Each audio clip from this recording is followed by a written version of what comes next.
ఓం శాంతి. August 17వ తారీఖు 2024 ఉదయం మురళి. ఓం శాంతి. బాబ్దాదా మధువనము. ఈరోజు మధుర మహావాక్యాలు బాబా చెప్తున్నారు. మధురమైన పిల్లలు, వినాశీ శరీరాలను ప్రేమించక అవినాశి తండ్రిని ప్రేమిస్తే ఏడవడం నుండి విడుదలవుతారు. ప్రశ్న: అధార్మికమైన అసత్యమైన ప్రేమ అంటే ఏమిటి? దాని పరిణామము ఎలా ఉంటుంది? జవాబు: వినాశీ శరీరాలపై మోహముంచుకోవడం అధార్మికమైన ప్రేమ. వినాశీ వస్తువులపై మోహముంచుకున్న వారు విలపిస్తూ ఏడుస్తూ ఉంటారు. దేహాభిమానము వలన ఏడుపు వస్తుంది. సత్యయుగంలో అందరూ ఆత్మాభిమానులుగా ఉంటారు. అందువలన రోదించే విషయమే ఉండదు. ఎవరు ఏడుస్తారో వారు పోగొట్టుకుంటారు. అవినాశీ తండ్రి యొక్క అవినాశీ పిల్లలకిప్పుడు శిక్షణ లభిస్తుంది. దేహీ అభిమానులుగా అయితే రోదించడం నుండి విడుదలవుతారు. ఓం శాంతి. ఆత్మ అవినాశి మరియు తండ్రి కూడా అవినాశి అని పిల్లలైన మీకు మాత్రమే తెలుసు. కావున ఎవరిని ప్రేమించాలి? అవినాశి ఆత్మను ప్రేమించాలి. అవినాశినే ప్రేమించాలి. వినాశీ శరీరాన్ని ప్రేమించరాదు. మొత్తం ప్రపంచమంతా వినాశియే. ప్రతి వస్తువు వినాశనం అయ్యేదే. ఈ శరీరము వినాశి, ఆత్మ అవినాశి. ఆత్మలోని ప్రేమ కూడా అవినాశిగా ఉంటుంది. ఆత్మ ఎప్పుడూ మరణించదు. అందుకే ఆత్మను సత్యమని అంటారు. తండ్రి చెప్తున్నారు, మీరు అసత్యమైన వారిగా తయారయ్యారు. వాస్తవానికి అవినాశీ ఆత్మకు అవినాశీతోనే ప్రేమ ఉండాలి. మీకు వినాశీ శరీరముపై ప్రేమ ఏర్పడింది. కావున ఏడవవలసి వస్తుంది. అవినాశిగా ఉన్నదానిపై ప్రేమ లేదు. వినాశిగా ఉన్నదానిపై ప్రేమ ఉన్నందున ఏడవవలసి వస్తుంది. మీరిప్పుడు స్వయాన్ని అవినాశీ ఆత్మగా తెలుసుకున్నారు. కనుక ఏడ్చే పనే లేదు. ఎందుకంటే ఆత్మాభిమానిగా ఉన్నారు. కావున తండ్రి ఇప్పుడు పిల్లలైన మిమ్మల్ని ఆత్మాభిమానులుగా తయారు చేస్తున్నారు. దేహాభిమానులైతే ఏడవవలసి వస్తుంది. వినాశీ శరీరము కొరకు విలపిస్తారు. ఆత్మకు మృత్యువు లేదని కూడా తెలుసు. తండ్రి చెప్తున్నారు, స్వయాన్ని ఆత్మగా భావించండి. అవినాశీ తండ్రికి పిల్లలైన మీరు అవినాశీ ఆత్మలు. మీరు ఏడవవలసిన పని లేదు. ఆత్మ ఒక శరీరాన్ని వదిలి వెళ్ళి మరొక పాత్రను అభినయిస్తుంది. ఇది ఒక ఆట. మీరు శరీరముపై ఎందుకు మమకారముంచుకుంటారు? దేహ సహితము దేహ సర్వ సంబంధాల నుండి మీ బుద్ధియోగాన్ని తెంచివేయండి.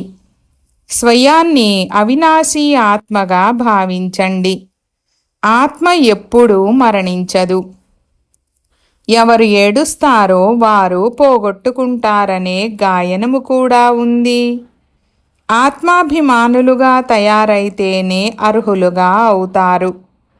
కావున తండ్రి వచ్చి దేహాభిమానుల నుండి ఆత్మాభిమానులుగా చేస్తున్నారు. మీరు ఎలా మర్చిపోయారో అర్థం చేయిస్తున్నారు. జన్మ జన్మలుగా మీరు ఏడవవలసి వచ్చింది. మళ్ళీ ఇప్పుడు మీకు ఆత్మాభిమానులుగా అయ్యే శిక్షణ లభిస్తుంది. తర్వాత మీరు ఎప్పుడు ఏడవరు. ఇది ఏడ్చేవారి ప్రపంచము. అది నవ్వేవారి ప్రపంచము. ఇది దుఃఖ ప్రపంచము. అది సుఖ ప్రపంచము. తండ్రి చాలా బాగా శిక్షణనిస్తారు. అవినాశీ తండ్రి శిక్షణ అవినాశీ పిల్లలకు లభిస్తుంది. ప్రపంచంలోని వారు దేహాభిమానులు కనుక దేహాన్ని చూసి శిక్షణ ఇస్తారు. అందువలన దేహాన్ని గుర్తు చేసుకుంటూ ఏడుస్తారు. శరీరము సమాప్తమైపోయిందని కూడా చూస్తారు. అయినా దానినే స్మృతి చేస్తుంటారు. దాని వలన లాభమేముంది? మట్టిని ఎక్కడైనా స్మృతి చేస్తారా? అవినాశి ఆత్మ వెళ్ళి మరో శరీరాన్ని తీసుకుంటుంది. మంచి కర్మలను చేసేవారికి మంచి శరీరమే లభిస్తుందని పిల్లలకు తెలుసు. కొందరికైతే బాగా లేని రోగి శరీరము లభిస్తుంది. అది కూడా కర్మల అనుసారంగానే ఉంటుంది. మంచి పనులు చేస్తే పైకి వెళ్ళిపోతారని కాదు, పైకి ఎవ్వరూ వెళ్ళలేరు. మంచి కర్మలను చేస్తే మంచివారని పిలువబడతారు. మంచి జన్మ లభించినా కిందకు దిగుతూ రావలసిందే. మనము పైకి ఎలా ఎక్కుతామో మీకు తెలుసు. మంచి కర్మలను చేయడం వలన భలే కొందరు మహాత్ములుగా అవుతారు. అయినా కళలు తగ్గిపోతూనే ఉంటాయి.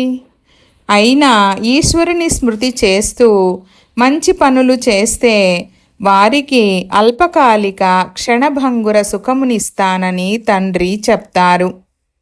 మళ్ళీ మెట్లు కిందకు దిగాల్సిందే.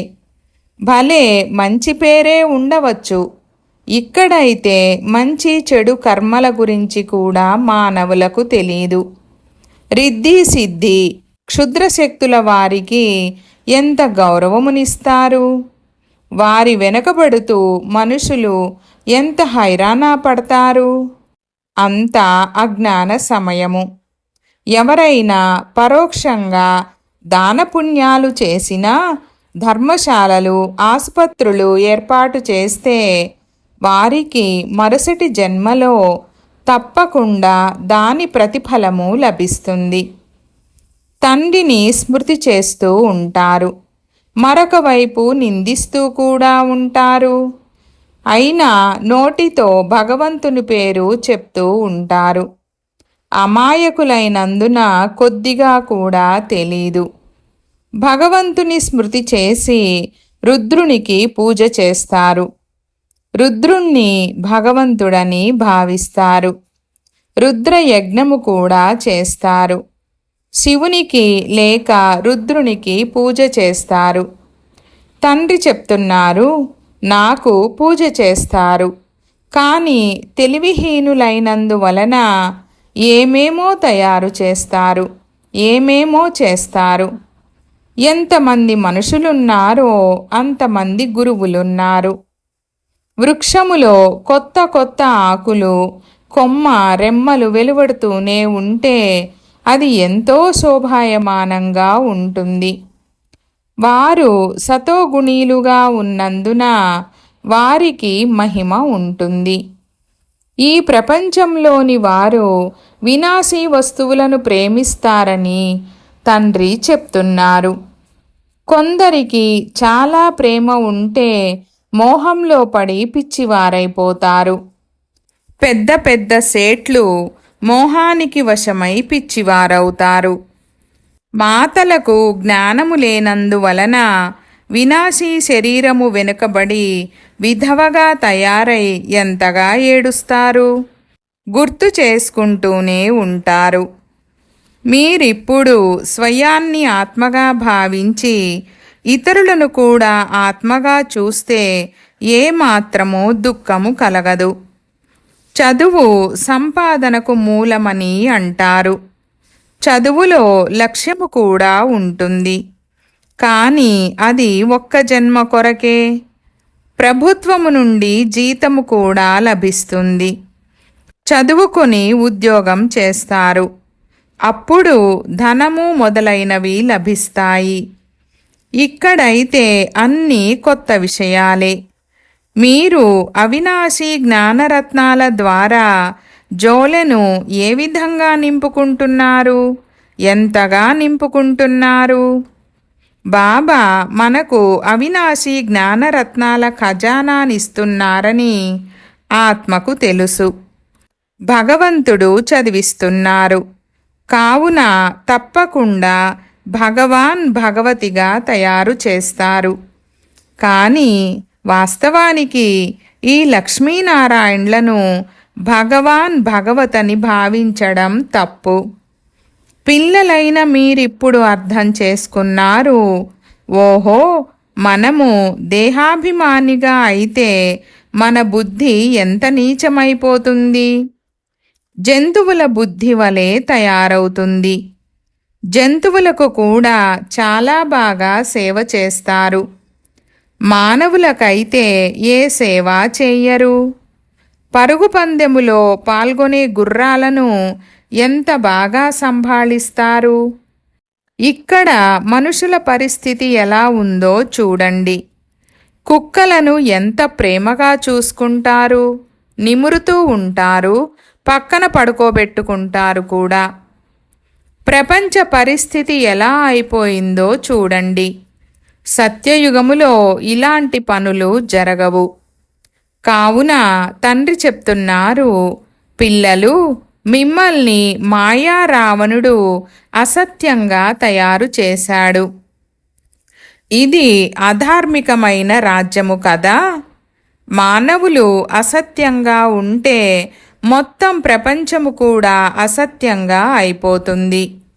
సత్యమైన మరియు అసత్యమైన ప్రపంచానికి తేడా ఎంత ఉందో చూడండి. కలియుగములోని పరిస్థితి ఎలా ఉందో చూడండి. నేను స్వర్గాన్ని స్థాపిస్తున్నాను. కావున మాయ కూడా తన స్వర్గాన్ని చూపిస్తుంది, ఆకర్షిస్తుంది. కృత్రిమమైన ధనము ఎంత ఉంది. వారు ఇక్కడే స్వర్గములో ఉన్నామని భావిస్తారు. స్వర్గములో ఇంత ఎత్తుగా ఉండే 100 అంతస్తుల భవనాలు మొదలైనవి ఉండవు. ఇంటిని ఎంత బాగా ఎన్ని విధాలుగా అలంకరిస్తారు. అక్కడైతే 2 అంతస్తుల ఇల్లు కూడా ఉండదు. చాలా కొద్ది మంది మానవులే ఉంటారు. ఇంత భూమిని మీరు ఏం చేస్తారు?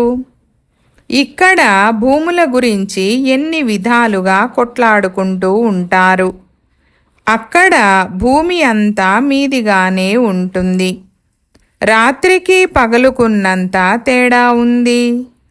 వారు లౌకిక తండ్రి, వీరు పారలౌకిక తండ్రి. పారలౌకిక తండ్రి పిల్లలకు ఏమివ్వలేరు, స్వర్గాన్నిస్తారు. అర్ధకల్పము మీరు భక్తి చేస్తారు. తండ్రి చాలా స్పష్టంగా చెప్తున్నారు, వీటి ద్వారా ముక్తి లభించదు, అనగా నన్ను కలవలేరు. మీరు ముక్తిధామములో నాతో కలుసుకుంటారు.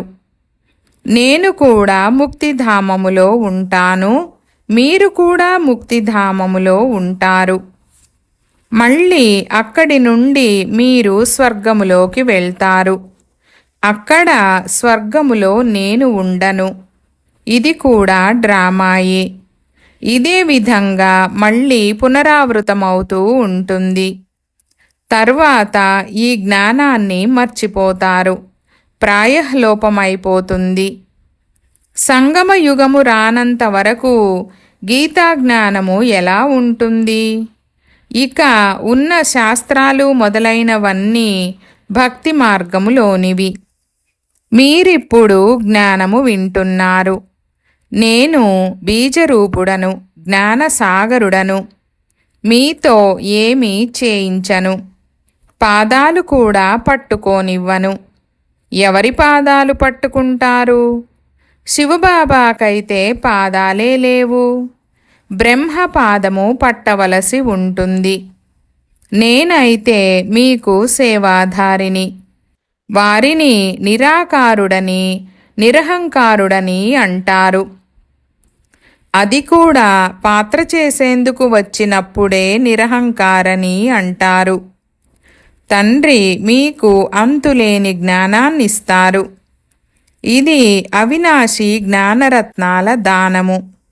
కావలసినంత తీసుకోవచ్చు. అవినాశి జ్ఞానరత్నాలు తీసుకొని ఇతరులకు దానము చేస్తూ ఉండండి. ఒక్కొక్క రత్నము లక్షల విలువ ఉందని ఈ రత్నాల గురించే చెప్తారు. అడుగడుగున పదమమంత ఇచ్చేవారు ఒక్క తండ్రి మాత్రమే. సర్వీసు పైన చాలా గమనముంచాలి. స్మృతి యాత్రయే మీ అడుగు.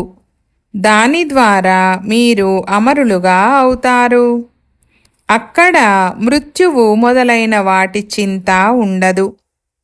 ఒక శరీరము వదిలి మరొక శరీరాన్ని తీసుకుంటారు. మోహజీత్ రాజు కథను విని ఉంటారు. ఇది తండ్రి వచ్చి అర్థం చేయిస్తున్నారు.